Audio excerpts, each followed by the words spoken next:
بسم الله الرحمن الرحيم، والصلاة والسلام على أشرف المرسلين سيدنا محمد عليه أفضل الصلاة والسلام.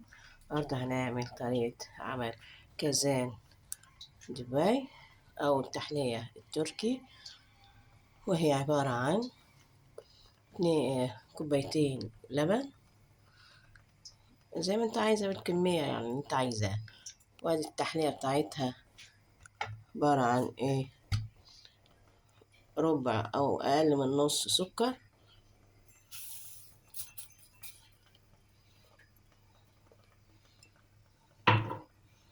خلاص، عليها معلقة الزبدة،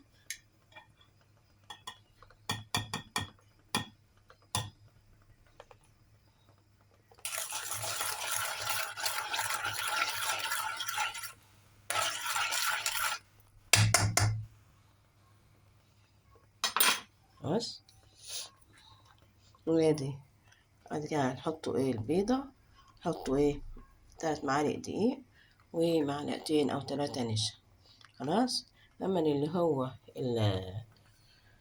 اللهم صل على النبي، الكراميل، أدي نص كوباية سكر وان نكرملوه، خلاص. أما التزيين بقى حاجة ترجع لك بقى، أي حاجة عايزة تزيني بيها، خلاص. فستق سوداني، حاجات فارماسيل، جوز هند، زبيب، حاجات من دي، خلاص. يبقى هناخد مثلا كوبايتين ونص أو تضاعف الكمية، خلاص. هتحطيها بعد كده هتحطي عليها السكر والنشا والدقيق والبيضة.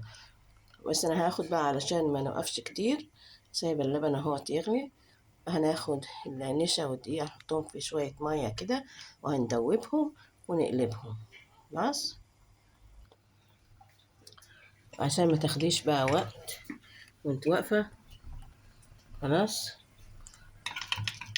انا دوبت الدقيق اهوت في حبة مية عشان ما ناخدش وقت كتير في التقليب، زي ما اتعلمنا يعني طول عمرنا كده، خلاص. ومدوبة برضو النشا، دوبت اهوت عشان ما نفضلش واقفة اهو، في ثواني بقى، خلاص.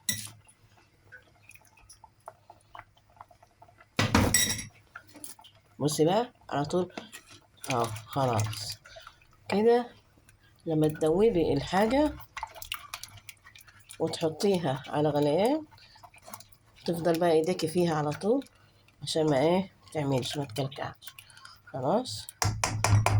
المعلقة ديت أحسن يقعد منه، لا يصح إلا الصحيح. بصي بقى على طول اهوت، مسك على طول اهو. والدقيق برضو حلو، خلاص، عشان ما توقفيش بقى كتير، يعني عودي نفسك أي حاجة تحط لها نشا أو دقيق هتغلي الحاجة، وبعدين هتدوبي النشا أو الدقيق، الحاجة اللي هتحطيها حبة مية باردين، وتيجي صبها على طول عشان ما تفضليش تقلبي من الأول خالص وايديك توجعك وتاخدي وقت يعني وانت واقفة. فانت بصي على طول اهو، في ثواني ربط اهو، خلاص. عشان ما تفضليش واقفة هت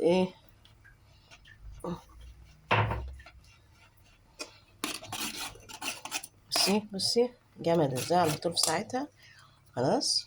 وادي نص كوباية السكر عشان تتكرمل،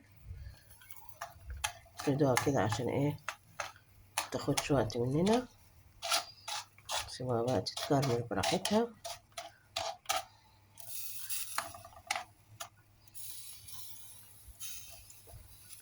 خلاص. يبقى خدها قاعدة كده، أي هتحط دقيق ولا نشا على أي سائل وتفضليش واقفة علشان ما تفضليش تقلبي فيه من الأول خالص.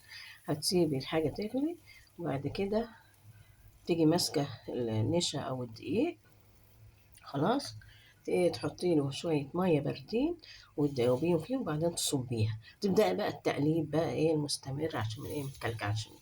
خلاص. وده بصي شايفة جميلة ازاي. مم. مم. وعاملينها على نار هادية طبعا. مم. وده السكر اهو متكرمل اهو.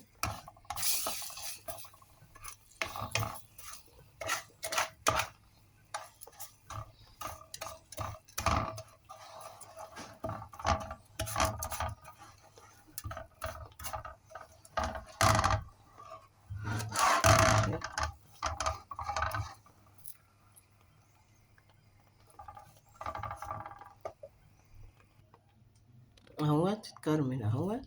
هنحط عليه بقى، نصب عليه الخليط ده اهوت، عامل زي الكاستر يعني اهو. ونسيبوه ايه قد ايه 7 دقايق كده، ياخد ويدي بشكل ودي. خلاص.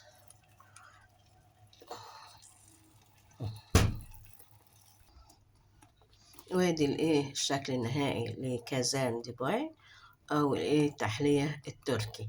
بعد كده بقى تاخد وتدي مع نفسها بشكل ودي ايه 7 دقايق كده ولا حاجة.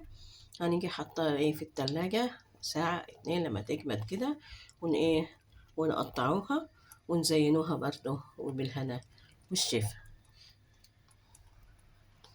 خلاص. عشان دلوقتي لسه سايحة ونايحة، ما ينفعش ايه تتقطع دلوقتي، لازم تتحط ايه في التلاجة عشان ايه تبرد وايه وتجمد. خلاص. بتلغلغ ازاي. كنتم معنا سالمين، ومتنسوناش في الدعم الاشتراك بالله عليكم. ده ترند بتاع ايه مصر. والله انا تعبان، بس قلت اعمل حاجة بقى ايه نحل بيها كده يعني. خلاص. وبعد كده دمتم لنا سالمين، ولكم منا جزيل الشكر والاحترام والتقدير. سيان بقى عملتوا الاشتراك وما عملتولوش، ده حاجة ترجع لكم يعني. وألف ألف شكر لحسن سماعكم. مع ألف سلام. دمتم لي سالمين. وده الشكل النهائي بعد مرور ساعة. مع ألف سلام.